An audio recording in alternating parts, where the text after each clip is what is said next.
Hey everybody. I just came back from watching The Nun 2, and I have to say it is definitely a movie you should go watch. But there are some things that are kind of wrong with it. You send that thing back to hell.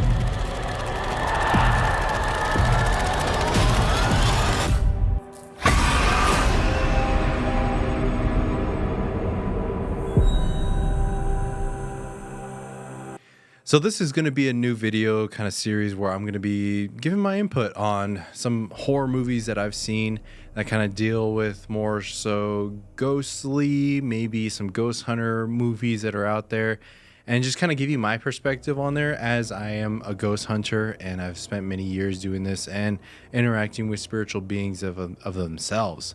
So this one's going to be really fun to be able to do it, because I've always just wanted to do something like this. I've always wanted to, kind of not really critique, but give my opinions on some movies, how they're great, how unrealistic some certain things are, and just have fun. The first video I'm going to be going over is The Nun 2. So this one just recently came out this past Friday, I believe. And I have to say it was definitely very creepy. It's very creepy to me personally, and I would have to say mainly for Indigenous people, because a lot of kind of bad things kind of happen with the church and boarding schools in the early 1900s and the late 1900s, going up until when they tried to take away the Indian and Save the Man acts and just really kind of steal Native children from their reservations. They would have to go a lot of times be taught by nuns, priests, or even other boarding schools that are out there. So kind of hearing those stories from my grandmother and then my elders as well, about their experiences they went through during boarding schools, how they used to say they had nuns over there. It's kind of gives a different level of creepiness to it. And I have to say the very first movie, the first Nun that I watched, was definitely very unique, especially in the setting. I have to say I love the setting. I love the whole kind of backstory behind it. Though it may not be true to how Valak came to be, its own kind of story that it's trying to tell was very, very cool.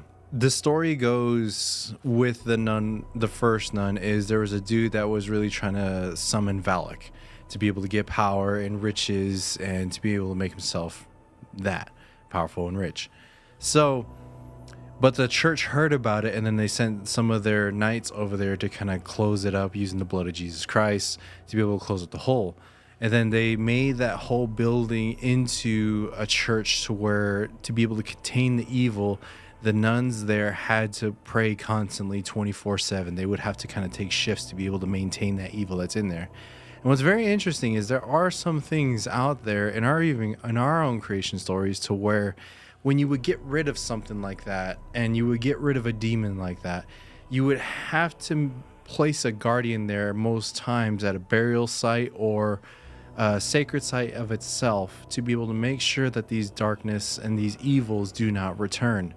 And that's something that I saw in that movie. I was like, dang, that's it does take a lot of dedication to be able to be a guardian or a protector of a sacred site like that. And for this thing to just find a way to break free, individually break each individual nun that was there, to where even they themselves, the guardians of that location, would have to commit, off themselves to be able to make sure that this demon would not run loose around the world. And that right there, it takes a lot of commitment, and I got to commend those nuns. When I first saw this, I was just like, great job to you guys, even though you died. But, it takes a lot of dedication and heart to be able to do that. So kind of fast forwarding it, there was a woman, there was a male priest, or there was a nun, there's a male priest, and then a guide, Frenchie, that kind of took them to the building over there.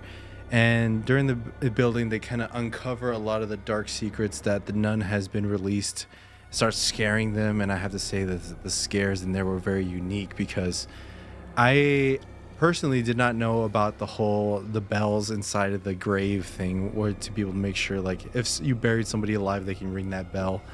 That scare itself was really kind of iconic to me in this movie. So kind of fast forwarding it, They go along, they fight back the demon all the way back to where they find the blood of Jesus Christ again.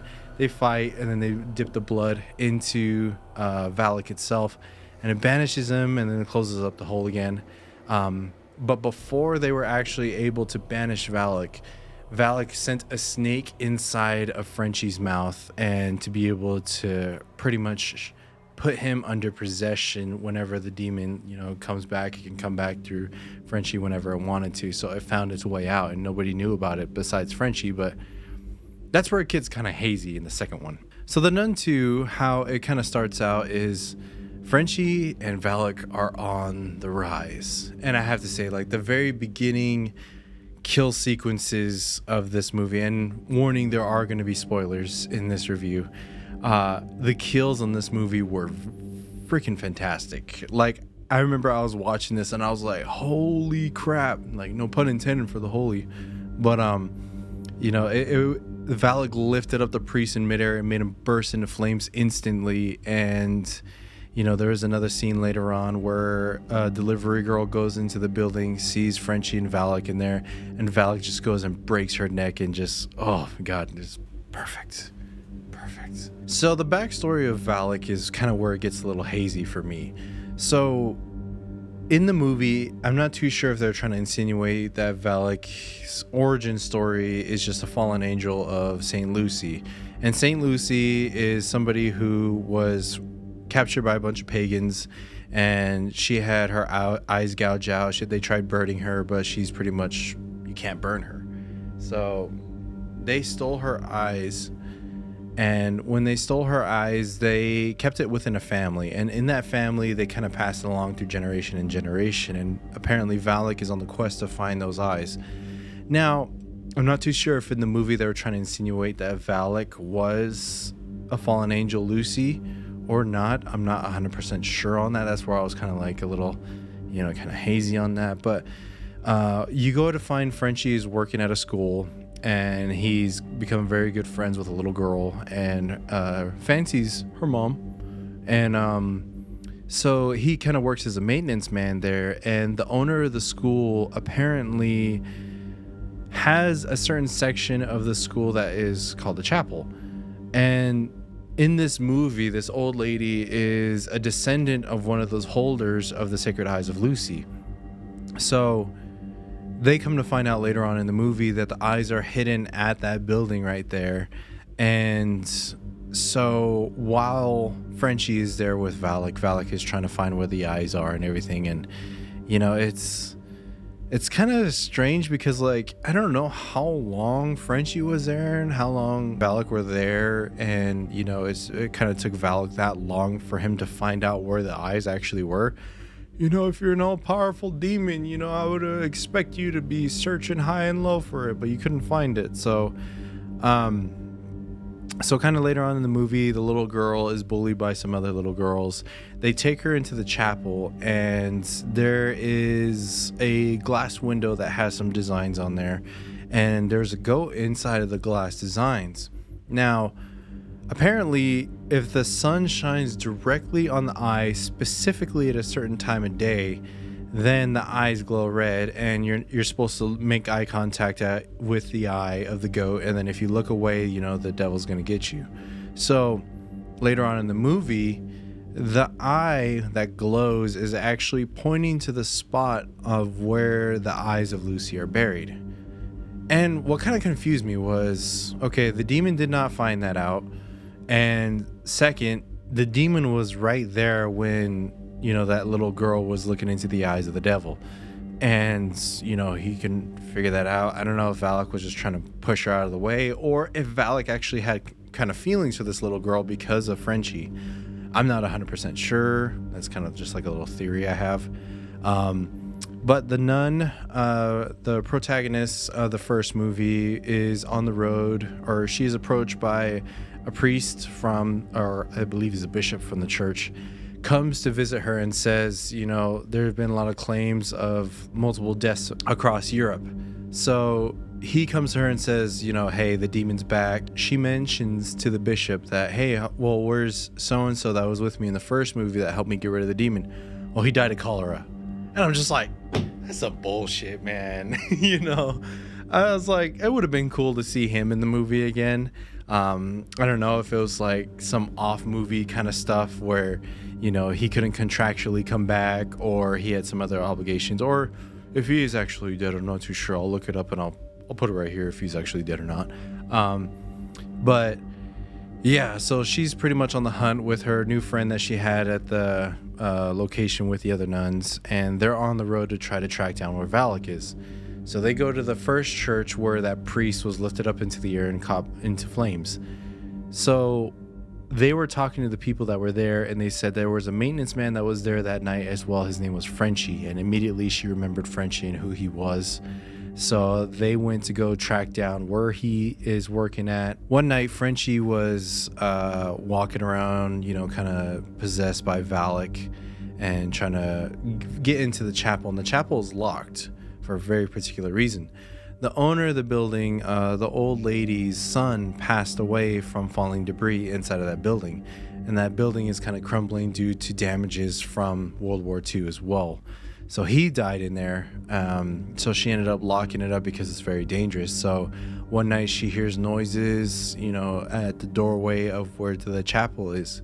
And she walks down with her flashlight, looking all cool and everything, and seeing some shadows and all that. And it was a pretty cool jump scare. You know, she turns and looks at it and sees Frenchie just standing at the door looking all weird and everything.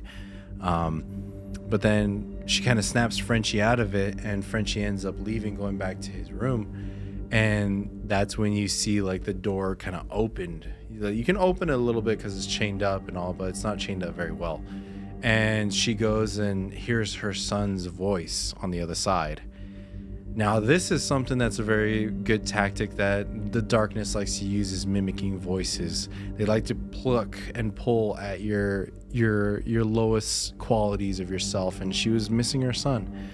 She missed his love and his presence around, so just hearing his voice, you know, she thought it was just like a normal ghost of him. So she goes, gets the key, unlocks it, and goes into the chapel by herself. Now, mind you, it's like 1 or 2, 3. I'm gonna say it's 3 o'clock in the morning, you know. So she goes in there, and I have to say, you know, this sequence right here was by far one of the scariest, or as far as for filmmaking techniques that they used at this sequence, was really cool, because the effect of how she saw him in the darkness, but immediately when she moved her flashlight on him, he disappeared. But his instrument, his tool that he was using to be able to bless the air, dropped and fell on the ground. And I was just like, dang, that's crazy. And so, but he ended up manifesting behind her with Valak, you know, kind of holding his shoulders like that. And she was just trying to call his name, trying to do this, trying to do that. But, you know, he's completely controlled by Valak. Whether that's actually his spirit or not, that is a technique that they can use, is especially with Valak, is Valak in the movies can be able to make duplicates, can make copies, can make all these other things, illusions, to be able to freak somebody out. Just like in the first Nun, Valak was able to make a bunch of other nuns, and for this one, I'm pretty sure it's no different. She was able to manifest what her son looked like in front of her, and had her own son, you know, use that tool, swing it around, and end up killing his own mother. And then some debris ends up falling on her and killing her.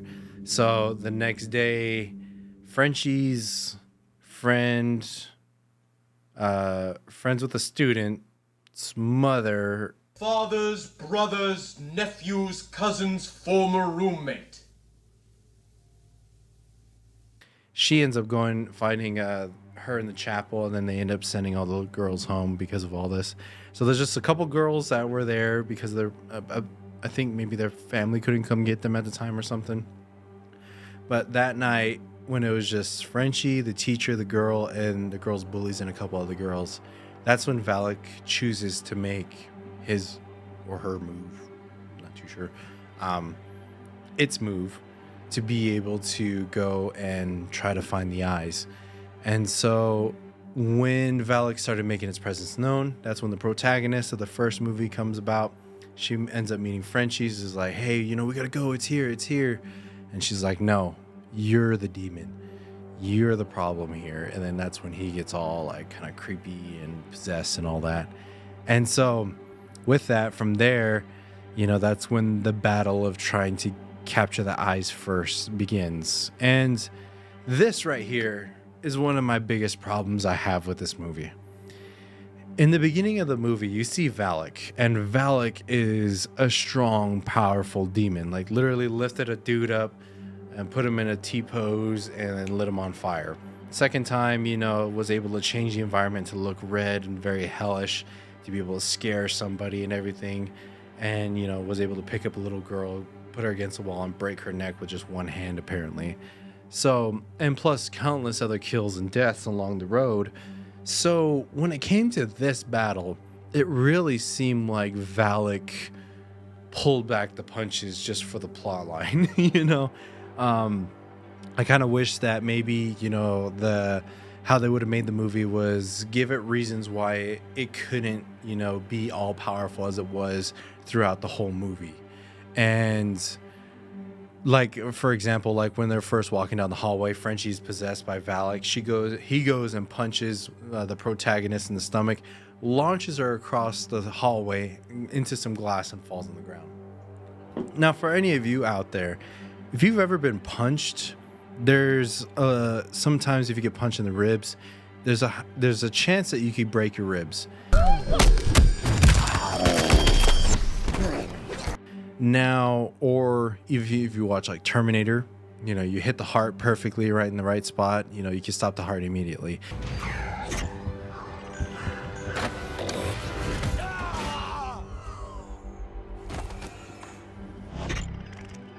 This chick got punched and tossed across the room. So for her not to have internal bleeding, internal organ damage, or broken bones or anything, just get up and start running again. It's pretty phenomenal. Like she must have like a crazy like MMA training or body hardening training over at the with the other nuns that they try to do.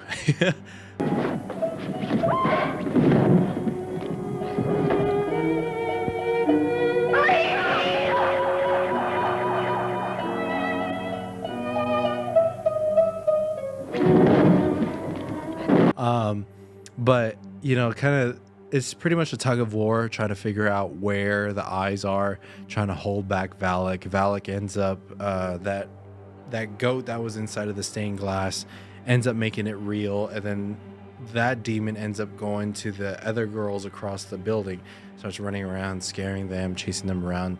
Now that was cool. I've seen a lot of videos where people are theorizing that that's going to be introducing another demon into the franchise, and I have to say, like, how it was like walking around and then they saw that how they revealed the chase scene was really cool, coming down the stairs, and because you had a flashlight, you're looking at it and it was just like kind of flashing like that, going in through the seams of the stairs. It was really cool because you couldn't really get a good look at it, and that in itself is scary. You just see like a weird horn thing coming at you in the middle of the night. That was pretty scary. I was like, holy crap, that's cool. But eventually Valak does get the eyes, and this is another thing that kind of makes me question a lot of things, is because in the movie they said that if Valak were to get the eyes of St. Lucy, it would become like 10 times more powerful. But pretty much what happened was it got the eyes, and then it manifested into a giant nun inside the basement, and a giant bright light like showed behind her, like it's a holy person, but then like it turned dark. And I have to say, during that scene of when the light were on, the heavenly light was behind her, I was watching the movie and I was just like, oh, it's so bright, it's so heavenly, it's so bright. But I thought that was pretty funny. So in the beginning of the movie, the protagonist was talking with her apprentice, and she was saying that like belief is a huge thing to go against the darkness, and faith. And so she kind of gave up the question, is just like, do people really believe that when you drink the wine at church, it really becomes the blood of Christ? And she's just like, yes, it does, because you believe it. So conveniently, at the end of the battle, that school used to be a winery. So there's wine barrels everywhere. So there's wine spilled on the ground, and then they're like, pray with me. And so she puts her hand on the wine, and then they make the wine the blood of Christ. And it goes all the barrels around Valak. Some reason, somehow, they just go and explode all around Valak.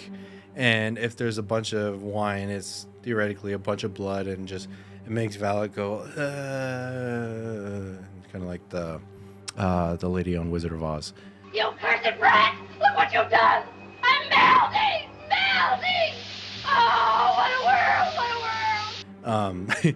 But Valak is banished again, and I thought it was kind of, that it's kind of like a Star Wars ending, to where it's just like, oh, the sequel Star Wars movies is going to be just another Death Star, a bigger one though. So with this one, it was kind of in my mind, it was kind of cheap to just be like, okay, they banished Valak with the blood of Christ before. Second movie, we'll do it again, but with just more. And I'm just like, cheap. So after that, they all hug each other and everything, and Valak is gone, woohoo. And so pretty much everybody parts ways, and they all kind of go their own separate directions. And at the very end cutscene, you see Ed and Lorraine Warren get a call about something that's happening.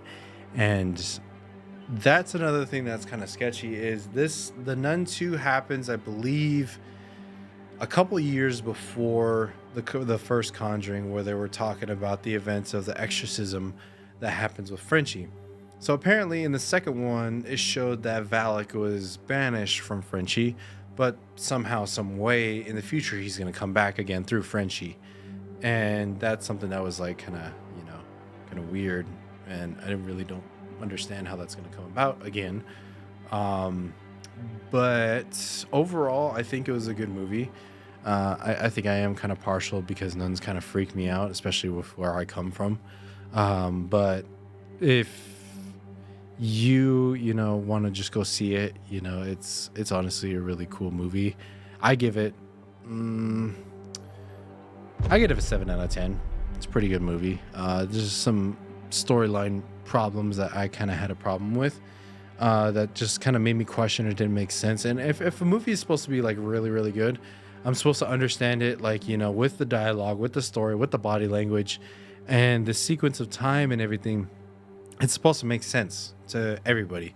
And you're not supposed to, like, in my mind, you don't have to do like a bunch of backstory or learning or anything like that to be able to understand what a movie is supposed to be portraying. And nobody has time for that. So, but it's a good movie.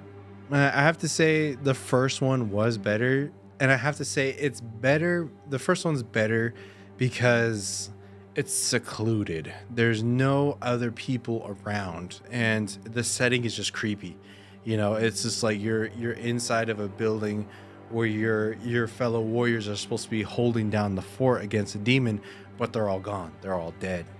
So you have to go in to the sacred site and quell and hold and take back that demon and put it back into the earth. That's something that's actually kind of happened before at some sacred sites. And that right there, that story is kind of cool. Now, the second story is if that demon got out and started wreaking havoc and everything, and just kind of really using what you have around you to be able to go against the darkness and evil. And one thing I do give praise is to the protagonist in this movie. Great job on using one of the holy objects, holy relics in there, because I really felt bad for her, because like she's not an exorcist, she's not trained to be fighting all these demons and everything, and it's just she really used what's around her to be able to protect those that she loves around herself, and to be able to ultimately defeat this evil. So if you guys watched this, let me know in the comments what you guys think about the movie. What were some of the best scares that you had? What things would you like to have seen changed? Would I want to see Nun 3? Fuck yeah. The Nun is scary, and it's a unique aspect to a lot of things, and maybe fill in that gap of what happens in between the Nun 2 and the first Conjuring movie, when they talk about how they met Ed and Lorraine Warren. That would honestly be pretty cool. But, this is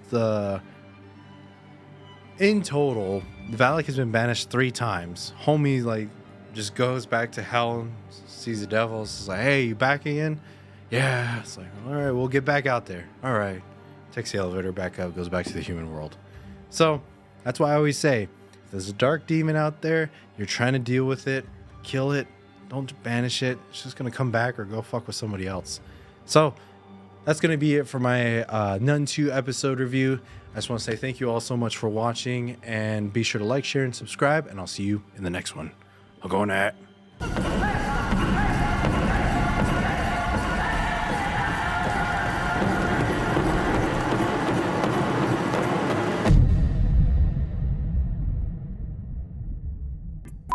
Sorry, my work computer's going off.